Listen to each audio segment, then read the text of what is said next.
एक लड़की को देखा तो ऐसा लगा, क्या एक लड़की को देखा, एक लड़का तारीफ कर रहा है लड़की को कि एक लड़की को देखा तो ऐसा लगा जैसे खिलता गुलाब।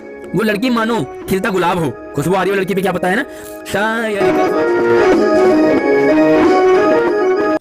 प्यारे बच्चों, स्वागत है आप सभी का आशीष सर की ऑनलाइन क्लास में। और आज की क्लास में हम पढ़ने वाले अलंकार पार्ट 2, जो कि वर्कशीट आपकी 45-16 तारीख की है, क्लास 9th सब्जेक्ट हिंदी। पूरी वीडियो जरूर देखिए क्योंकि यहाँ पर हम अलंकार सीखने वाले हैं, वो भी फिल्मी गानों के माध्यम से। जी हाँ, ताकि आपको लंबे टाइम तक अलंकार याद रहे, क्योंकि ये अलंकार CBSE 9th और 10th में ही नहीं पूछे जाते, बल्कि जब आप गवर्नमेंट जॉब की तैयारी करते हो तो वहाँ पर भी बहुत सारे सवाल ऐसे आते हैं। अगर आप CBSE 9th 10th में पढ़ते हैं या गवर्नमेंट जॉब की तैयारी कर रहे हैं, इस वीडियो को पूरी जरूर देखिए। आगे बढ़ने से पहले वीडियो को लाइक कर दीजिए। जब आप लाइक करते हैं तो मुझे पढ़ाने में और मजा आता है। साथ में अगर आपने कोई पुरानी आपकी वर्कशीट रह गई हो तो आप लिंक हमारे डिस्क्रिप्शन में मिल जाएगा, वहां से आप जाके सीधा देख सकते हैं। चैनल को सब्सक्राइब कर लीजिए क्योंकि यहां पर मैं सिर्फ नॉलेजेबल और इन्फॉर्मेटिव वीडियोज ही आपके लिए लाता रहता हूं। तो चलिए शुरू करते हैं। आज की जो वर्कशीट है वो हमारे अलंकार पार्ट 2 की है, यानी कि पार्ट 1 इससे पहले हो चुका है। उसमें हमने पढ़ा कि अलंकार किसे कहते हैं। साथ में हम वहां पर अलंकारों के 3 टाइप, यानी कि शब्द अलंकार, अर्थ अलंकार और उभय अलंकार, इन तीनों को पढ़ चुके हैं। वहां पर आपने जो पढ़ा शब्द अलंकार, आज हम पढ़ेंगे यहाँ पर अर्थ अलंकार। अर्थ अलंकार का मतलब जहाँ पर अर्थ के कारण सुंदरता होती है, अर्थ इतना गजब का हो जाता है कि अलंकार यानी कि मजा आ जाता है कविता को पढ़ने में। तो यही अर्थ अलंकार आज हम पढ़ने वाले हैं। इसके सारे भी जो प्रमुख है वो पढ़ने वाले हैं। बस वीडियो को लाइक करते रहिए और सीधा बढ़ते हैं आज पहले अलंकार की, उपमा की। एक बात और मैं बता दूं, ये वीडियो लंबी जरूर हो सकती है क्योंकि नॉलेजेबल वीडियोज लंबी जरूर हो सकती है, लेकिन काम की बहुत ज्यादा होती है। बस वीडियो को स्किप बिल्कुल नहीं करना है। साथ में आप इसके कॉपी ले लीजिए, पेन ले लीजिए और साथ में इसे नोट भी करते जाइए क्योंकि ये आपको लंबे टाइम तक याद रखना है। आपको 1-2 बार इसे पढ़ना और पड़ेगा। तो पहला अलंकार है आपके पास उपमा, और ये वाला अलंकार थोड़ा सा बड़ा हो सकता है। उपमा का अर्थ होता है तुलना या समानता। जब 2 वस्तुओं की आपस में तुलना की जाए, समानता की जाए, वहां पर उपमा अलंकार होता है। और उपमा अलंकार देखो ये 3 कारणों से होता है, यानी कि उनके गुण के कारण, आकृति और स्वभाव। गुण का मतलब ये है कि 2 वस्तुओं की तुलना करेंगे आप तो गुण के कारण करेंगे। किसी लड़की की तारीफ करनी हो तो लड़की चंद्रमा के समान सुंदर है, तो देखो क्या है, गुण है उसके अंदर सुंदरता, इसलिए 2 वस्तुओं की तुलना करी। आकृति यानी कि बनावट, कोई बहुत पतला इंसान हो तो उससे कह देते मच्छर की तरह, क्या आकृति है उसकी। साथ में कोई बहुत मोटा या मोटी हो तो लोग अक्सर कह देते हैं गैंडे की तरह या भैंस की तरह, है ना। साथ में देखो स्वभाव, तो स्वभाव क्या होता है, किसी का नेचर बहुत गुस्से वाला है तो इसे कहते हैं सूरज की तरह। साथ में अगर बहुत कूल नेचर की हो लड़की तो उसे कहते हैं हमारी बेटी तो बिल्कुल गाय की तरह है। तो ये इन तीनों के कारण ही यहाँ पर तुलना या समानता होती है। उपमेय अलंकार में 4 चीजें होती है, ठीक है। पहला उपमेय, उपमान, वाचक शब्द और साधारण धर्म। इन्हीं 4 चीजों से ही हम उपमा अलंकार को समझते हैं। तो पहले 2 को आप समझ लीजिए, उपमेय और उपमान क्या होता है। तो यहाँ पर देखो जो उपमेय है और ये उपमान है, यानी कि एक एग्जाम्पल है कि राधा का मुख चंद्रमा के समान सुंदर है। अब यहाँ पर देखो जिसकी तुलना की जाए, यहाँ पर एक की तुलना कर रहे हैं और एक से तुलना कर रहे हैं, तो जिसकी तुलना की जाए वो तो आपका उपमेय हो गया और जिससे तुलना की जाए वो आपका उपमान हो गया। अब देखो तुलना किसकी की जा रही है, तो राधा का मुख, तो यहाँ पर राधा नहीं बल्कि राधा के मुख की तुलना कर रहे हैं, तो मुख क्या हो गया आपका उपमेय। और किससे, चंद्रमा से कर रहे हैं तो चंद्रमा आपका उपमान हो गया। उम्मीद करो आपको समझ आ रहा होगा। वीडियो को लाइक करते रहिए। साथ में दूसरा जगह वाचक साधारण धर्म, तो साधारण धर्म यानी कि समानता वाला धर्म। अब लड़की बहुत मतलब लड़की को कह सकते हैं कि अगर लड़की का बड़ा गुस्से वाला स्वभाव है तो उसे गाय की तरह बिल्कुल नहीं कहेंगे। साथ में बहुत ही पतला लड़का हो तो उसे गैंडे की तरह नहीं कहेंगे, यानी कि कोई साधारण धर्म होना चाहिए। अब ऊपर क्या है, साधारण धर्म, सुंदरता, लड़की का मुख भी सुंदर है और चंद्रमा भी सुंदर है, तो ये साधारण धर्म हो गया, दोनों में इक्वल है। और चौथी चीज है आपका वाचक शब्द। तो देखो वाचक शब्द कौन से होते हैं, यानी कि कुछ ऐसे शब्द है जिनसे हम उपमा अलंकार को पहचानते हैं। जैसे यहाँ पर समान था, है ना, मुख चंद्रमा के समान, तो आप ये समझ जाइए उपमा अलंकार है। कई बार वहाँ पर सी आ जाता है, कई बार सम आ जाता है, कई बार सरिस, सदृश और कई बार सा, ये सारे शब्द हैं आपके वाचक शब्द। तो देखो इसका एग्जाम्पल देख लो, उसके बाद गाना देख लेते हैं, फिल्मी गाना। अब यहाँ पर आप देखो कि सागर सा गंभीर हृदय हो, है ना। तो किसी का जो हृदय है, उसका मन है, वो सागर की तरह गंभीर है। अब यहाँ पर आपने पहले मैं बता दूं यहाँ पर कि उपमेय क्या है, इसमें उपमान क्या है, तो आप हमें कमेंट बॉक्स में बताएंगे उपमेय और उपमान इनमें कौन है। साथ में जो सा है मैं बता दूं ये वाचक शब्द है, और गंभीर वो क्या है आपका समानता वाला जो शब्द है, ठीक है, वाचक समानता धर्म, साधारण धर्म। तो आपने बताना है कि उपमेय और उपमान कौन है, कमेंट बॉक्स में जरूर बताएंगे। तो चलिए मैं आपको गाना बता देता हूँ कि गाना है उपमेय का कि फूलों सा चेहरा तेरा कलियों सी मुस्कान है। एक लड़का लड़की की तारीफ करते हुए कि फूलों सा चेहरा तेरा। तो पहले तो आप समझ जाइए कि फूलों सा आ गया, तो सा क्या आपका साधारण वाचक शब्द है, और कलियों सी, तो सी भी आ सकता है। दूसरे देखो, एक में उपमान है, एक उपमेय, फूलों की तरह तुम्हारा चेहरा है ना, बिल्कुल सॉफ्ट है, खुशबू आ रहा हो चेहरे पे, क्या पता और कलियों सी मुस्कान, जैसे कलियां मुस्कुराती वैसे तुम्हारी मुस्कान है। तो यहाँ पर देखो गाना आपको समझ में आ गया। इस गाने को आपने रिलेट करना है, जब भी आपको उपमा अलंकार हो तो आपने देखना कि फूलों सा चेहरा तेरा। दूसरा अलंकार आपका है वो है रूपक, और रूपक का मतलब आरोप करना, यानी कि जब समान गुण होते हैं, जब उपमेय और उपमान में बहुत क्लोज रिलेशन हो, बहुत क्लोज रिलेशन, जब आप दो परिवारों को कहते हैं कि हमारा परिवार अलग अलग नहीं है बल्कि हम एक ही परिवार है, तो वहां पर आपका रूपक अलंकार हो जाता है।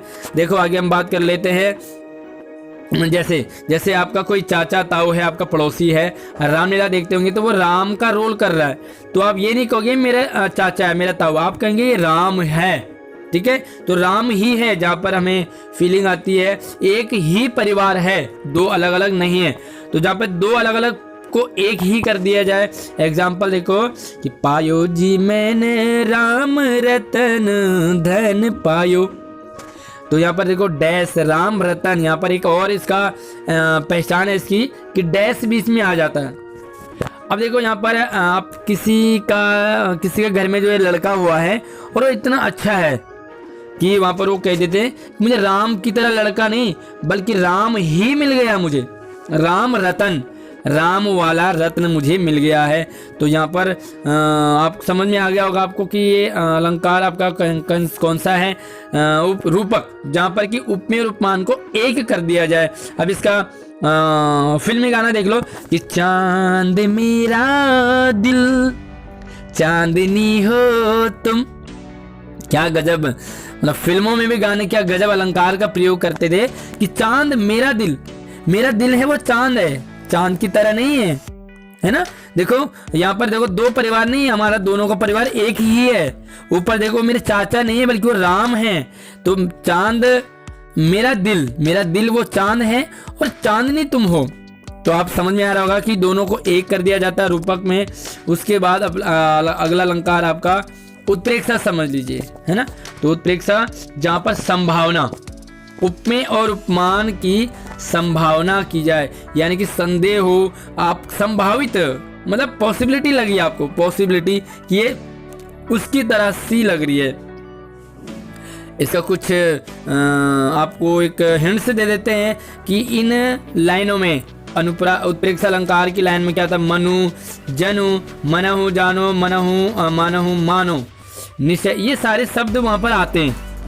यानी कि जो भी लाइन आपको दी जाएगी उत्प्रेक्षा अलंकार की, ये वाले शब्द उसमें कोई ना कोई आ रहा होगा।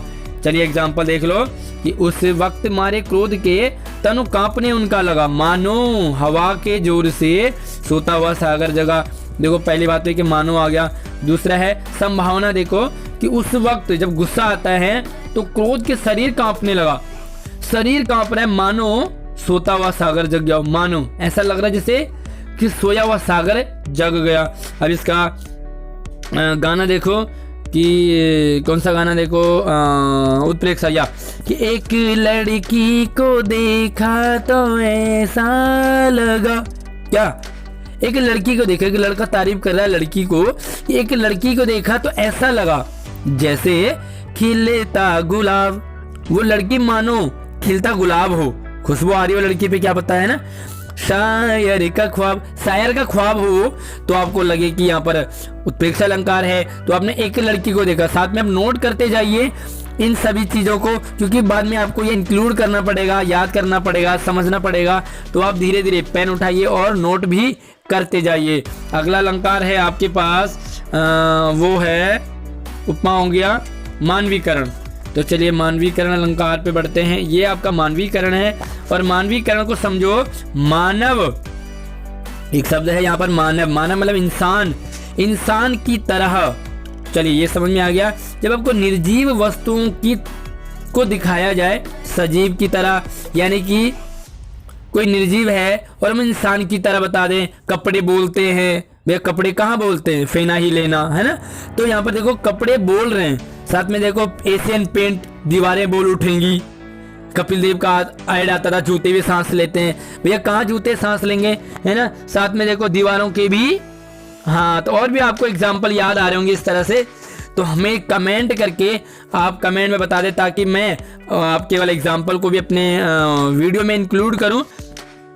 चलिए तो यहाँ पर आपको समझ में आ गया निर्जीव की जो निर्जीव का वर्णन सजीव की तरह। तो यहाँ पर आप देखो एग्जाम्पल कि बीती विभावरी जागरी, अंबर पनघट में डुबो रही तारा घट उषा नागरी। यहाँ पर तारा जो है उषा नागरी है, उषा नगरी यानी कि उषा काल, वो टाइम है एक, यानी कि सुबह शाम दिन रात।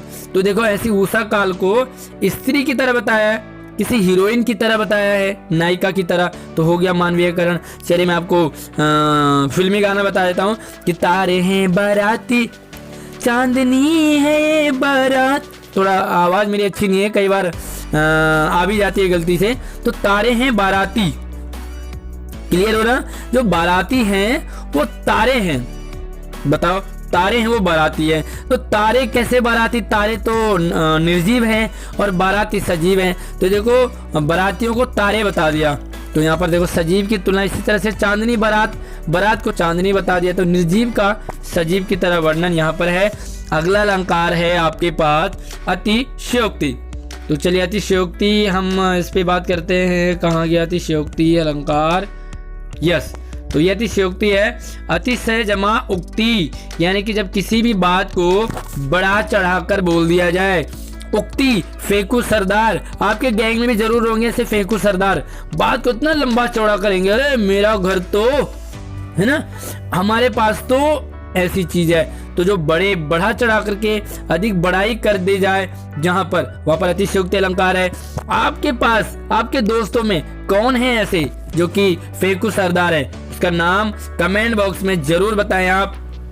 एग्जाम्पल ले लो कि देख लो साकेत नगरी है यही, स्वर्ग से मिलने गगन में जा रही। बताओ नगर है, कोई पक्षी है स्वर्ग से मिलने जा रही है ना, जहाज थोड़ी ना है। तो देखो जो राजा राम का महल है, नगर है साकेत नगरी, उसकी तारीफ कर रहे हैं कि इतना विशाल है कि वो आसमान में स्वर्ग में मिलने जा रही है ना। तो देखो इतना बढ़ा चढ़ा करके तो किसी का घर हो ही नहीं सकता, लेकिन फिर भी कह दिया। मैं एग्जांपल आपको फिल्मी गाने का कि तू धरती पे चाहे जहां भी रहेगी, तुझे तेरी खुशबू से पहचान लूंगा। माना लड़की दिल्ली में है और लड़का रहता है यूपी, हरियाणा, राजस्थान, बिहार, उत्तराखंड। अब लड़का उत्तराखंड में, लड़की दिल्ली में है, तो दिल्ली की जो लड़की है उसकी खुशबू जो है उसको हरियाणा उत्तराखंड में ही पता लगी। कौन सा परफ्यूम लगाया होगा मुझे भी जरूर कमेंट करके बताना कि लड़की ने कौन सा परफ्यूम लगाया होगा इतना खतरनाक। मैं भी जरूर यूज़ करूंगा उस परफ्यूम को। तो देखो इतना बड़ा चढ़ा करके तारीफ नहीं करनी चाहिए कि लड़की दिल्ली में है, लड़का यूपी में है और खुशबू से पहचान रहा है ना। धरती पे जहां भी रहोगी खुशबू से पहचान लूंगा। तो यहाँ पर अतिशयोक्ति अलंकार है। उम्मीद कर रहा हूँ आपको सारे गाने नोट करते रहिए, आया समझ आया होगा। वीडियो को लाइक और शेयर जरूर करना है। चलिए इसके एक्सरसाइज की तरफ बढ़ते हैं। पहला सवाल है कि ये काव्य की पंक्तियां दे रखी है, इनमें अलंकार पता करना है। मैया मैं तो चंद्र खिलौना ले हूं। तो यहाँ पर आपका है रूपक अलंकार, क्योंकि यहाँ पर देखो पहले तो डैश आया है और दूसरा यहाँ पर जो कृष्ण है वो चंद्रमा मैया से कह रहे हैं कि मुझे चांद दे दो, खिलौना, चांद वाला खिलौना, चांद की तरह नहीं, मुझे चांद ही चाहिए, मतलब ऐसा खिलौना, वो चांद वाला खिलौना मुझे दे दो। तो यहाँ पर वो चांद की तरह नहीं बताते हैं। दूसरा देखो, नाचे अचानक ही उठे बिनु पावस बन मोर। तो यहाँ पर 2-3 अलंकार हैं, बहुत सारे अलंकार हैं यहाँ पर। अनुप्रास भी है, उत्प्रेक्षा भी है, थोड़ा सा विभावना भी है, लेकिन आप यहाँ पर उत्प्रेक्षा अलंकार लिख दें, क्योंकि अनुप्रास तो हम आज पढ़ ही नहीं रहे। तो यहाँ पर आप उत्प्रेक्षा अलंकार लिख देंगे। वैसे ये एग्जाम्पल उत्प्रेक्षा का भी नहीं है, लेकिन उन्होंने जबरदस्ती गलती से दे दिया है। साथ में देखो चरण कमल बंधु हरि राई। तो देखो यहाँ पर फिर से डैश है और चरणों को यानी कि पैरों को कमल बता दिया। कमल है, ये पैर नहीं बल्कि कमल हैं। तो फिर से यहाँ पर भी रूपक। तो देखो ये वाला रूपक, ये वाला रूपक, ये वाला उत्प्रेक्षा। जान पड़ता है नेत्र बड़े बड़े, हीरों में गोल नीलम है जड़े। तो यहाँ पर जो है कौन सा अलंकार है? तो ये है आपका उत्प्रेक्षा अलंकार, क्योंकि यहाँ पर जो है वो नेत्र नायिका के, हीरोइन के, लड़की की आंखें बड़े बड़े बड़े सुंदर, आहा अच्छे उसकी आंखें हैं, इतनी सुंदर है आंखें उसकी, बड़े बड़े हैं कि वो ऐसे लग रहा है कि जैसे हीरो को में गोल नीलम हो, है ना, मानो नीलम हो। तो मानो शब्द आ गया है, संभावना जता रही आंखों में नीलम की। तो यहाँ पर उत्प्रेक्षा अलंकार। साथ में देखो, हनुमान की पूंछ में लगन न पाई आग, कि सगरी लंका जल गई गए निशाचर भाग। भैया हनुमान की पूंछ में अभी आग ही नहीं लगी कि सारी लंका जल गई और सारे राक्षस भाग गए। आग भी नहीं लगी, अभी पूंछ में आग नहीं लगी तो लंका कैसी जल जाएगी? तो ये आपका अतिशयोक्ति अलंकार है, यहाँ पर बढ़ा चढ़ा करके बात कर रहे हैं। दूसरा सवाल आपके पास, सुमेलित करना है, यानी कि मैच है, ये मैचिंग है। यहाँ पर कुछ लाइन दे रखी है आपको ये वाली, और इधर आपको अलंकारों के नाम बताने हैं। तो देखो पहला है कि फूल हंसे कलियां मुस्काई। तो फूल और कलियां, फूल हंस रहे, कलियां मुस्कुरा रहे हैं, तो कौन सा अलंकार होगा? बिल्कुल मानवीकरण, ठीक है, मनुष्य की तरह बताया। उसका मुख मानो चंद्रमा हो। तो देखो मानो आ गया, तो कौन सा होगा? उत्प्रेक्षा अलंकार। पायो जी मैंने राम रतन धन पायो। तो देखो राम रूपी रतन, तो यहाँ पर आपका हो गया रूपक अलंकार। पीपर पात सरिस मन डोला, ठीक है, सरिस शब्द आया, पीपल के पत्ते की तरह मेरा मन डोल गया। तो यहाँ पर मन को पीपल के पत्ते की तरह बताया, समान है। तो देखो जहाँ पर तुलना की जाए वहाँ पर उपमा अलंकार है। अब एक बचा है और एक ही बचा ऑप्शन। आगे नदियाँ पड़ी अपार, घोड़ा कैसे उतरे पार। राणा ने सोचा इस पार, तब तक चेतक था उस पार। मतलब राणा प्रताप का घोड़ा इतना तेज था कि अभी वो सोच ही रहे कैसे जाऊं मैं नदी पार, इतने में घोड़ा जो है पार भी हो गया। तो ये है आपका अतिशयोक्ति अलंकार। अगला देखो यहाँ पर कि तीसरा सवाल है कि 5 अलंकार है आपने पढ़े आज, उनका एक एक उदाहरण आपने अपने काव्य खंड से, जो भी आपने कविताएं पढ़ ली है वहां से आप नोट करोगे, लिखोगे। तो चलिए 1-2 मैं आपको बता देता हूँ। 1-2 आपने खुद करना है, किताबों अपनी कविताओं को पढ़ना है। एक आपने 8वीं में पढ़ा होगा सुदामा चरित। तो वहाँ पर आता है कि पानी परात को हाथ छुयो नहीं, नैनन के जल से पग धोए। यानी कि पानी के परात को हाथ नहीं लगाया कि आंखों के आंसुओं से पैर धो दिए। इतना कौन रोता है कि पानी परात से भर गया और पैर धुल गए, है ना। तो देखो कौन सा अलंकार है? अतिशयोक्ति, बिल्कुल। साथ में एक और भी एग्जाम्पल उन्होंने दिया था कि ऐसे बेहाल बेवाइन, पैरों में इतने कांटे लगे कि पूरा जाल बन गया।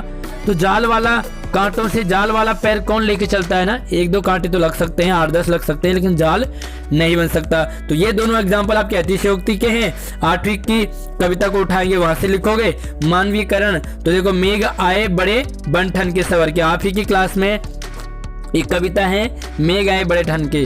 तो यानी कि मेघ जो बादल है वो बड़े बन ठन के आ रहे हैं, कोट पैंट टाई लगा के। अब मैं मेघ को इंसान तो है नहीं, तो ये आपका कौन सा? मानवीयकरण है। साथ में अब जो 3 अलंकार बचे हैं आपकी बात, उपमा हो गई, रूपक हो गया, उत्प्रेक्षा हो गया, इनके एग्जाम्पल आप लिखोगे। साथ में एक कविता आपने बनानी है जिसमें कम से कम 2 अलंकारों का प्रयोग हो। कविता बना दो, अगर यहाँ पर लड़की की तारीफ, लड़के की तारीफ, बढ़ा चढ़ा करके बात को कहना, या इंसान की तरह निर्जीव को, मतलब ये सारे अलंकार उसमें होंगे। तो आप गाना बनाओगे, कविता बनाओगे, जरूर आप इसको करना। वीडियो को लाइक करके अपने दोस्तों को भी शेयर करें और चैनल को सब्सक्राइब बिल्कुल अभी और तुरंत कर दें।